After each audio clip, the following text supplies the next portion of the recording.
પૂર્ણિમાનો અહીં અનેરો મહિમા છે, જ્યારે લગભગ 50,000 જેટલા દર્શનાર્થીઓ માના દર્શન કરીને ધન્ય થાય છે। શ્રી સિદ્ધેશ્વરી માતાજીનું ધામ વિસનગર તાલુકાથી 10 કિમીના અંતરે એટલે કે 10 કિલોમીટરના અંતરે આવેલું છે। અહીં તમને પાર્કિંગની બહુ જ વિશાળ જગ્યા મળી જશે। અમારી ગાડી પણ અમે અહીં પાર્ક કરી દીધી છે।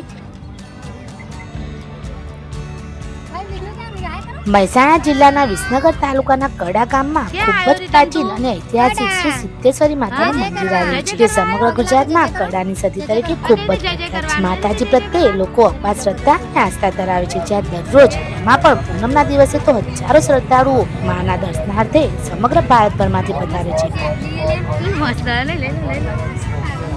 અહીં બહુ સરસ માર્કેટ ભરાય છે, બહુ જ ક્યુટ ડોલ છે, મને ડોલ બહુ જ ગમે છે। બધી બિચારી ઊંઘેલી જ છે,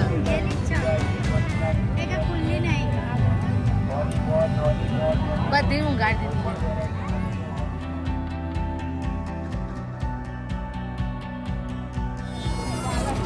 તમને ફરાળ પણ મળી રહે છે। માતાજીને પ્રસાદ ધરાવવા માટે જેમ કે ચૂંદડી, શ્રીફળ, ફોટા, કેસટો, માળા, નજરિયા, ચપ્પા, કટલરીની વસ્તુઓ વગેરે માતાના પરિષદમાં મળી રહેશે। આ મંદિરની સ્થાપના અને ઇતિહાસને લઈને ઘણી પ્રાચીન કથાઓ પ્રચલિત છે। અહીં માતાજીની મૂર્તિ અતિશય દૈવી શક્તિથી ભરપૂર માનવામાં આવે છે। જો તમે કડા શ્રી સતી માતાના દર્શન માટે જવા ઈચ્છતા હો તો શ્રાવણ મહિનો અને નવરાત્રી શ્રેષ્ઠ સમય છે। મંદિર સુધી પહોંચવા માટે વિસનગર, મહેસાણા અથવા અમદાવાદથી સરળ માર્ગ વ્યવસ્થા ઉપલબ્ધ છે। મંદિર ટ્રસ્ટ દ્વારા અહીંયા અનેકવિધ સામાજિક, શૈક્ષણિક તથા આરોગ્યલક્ષી પ્રવૃત્તિઓ પણ થાય છે।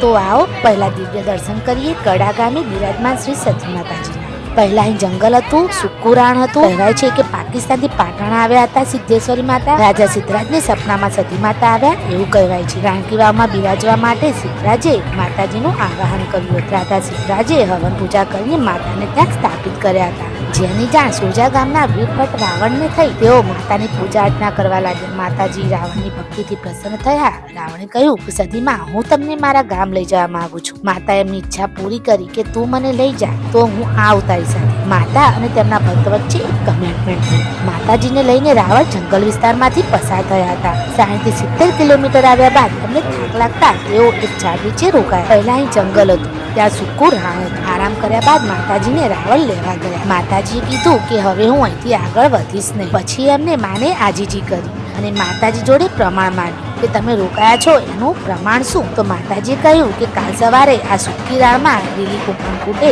તો તું માનજે કે હું બેઠી છું અને સવારે લીલી કુંભણ ફૂટી। અહીં તમે દિલથી કંઈ માગો તો તમારી દરેક ઈચ્છા પૂરી થાય છે। તમારે કોઈ પણ માનતા માનવી હોય, તમારે દર્શન કરવા હોય તો જરૂર પધારજો। અને હા, અમારો આ વિડીયો તમને ગમ્યો હોય તો અમારી ચેનલને લાઈક, શેર અને સબસ્ક્રાઈબ જરૂર કરી દેજો।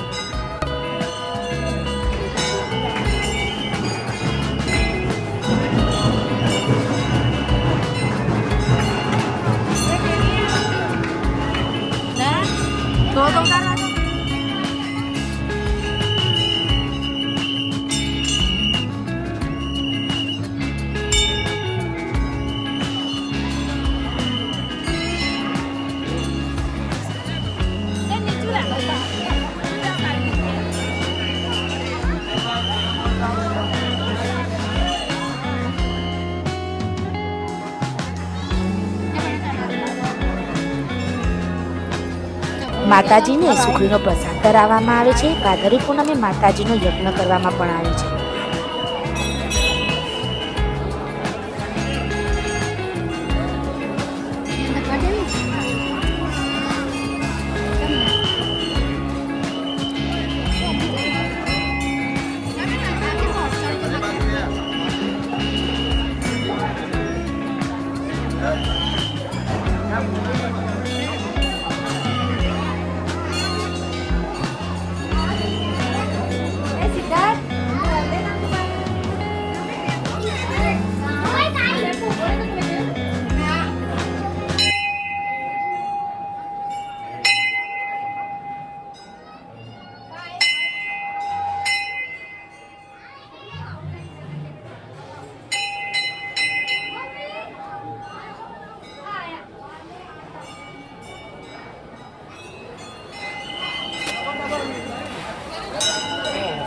પણ જગ્યા હતી બહુ।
જમવાની પણ બહુ જ સરળ વ્યવસ્થા છે. ગરમ ગરમ ખા કાઈ બધા ગરમ ગરમ ખાઓ ખીરો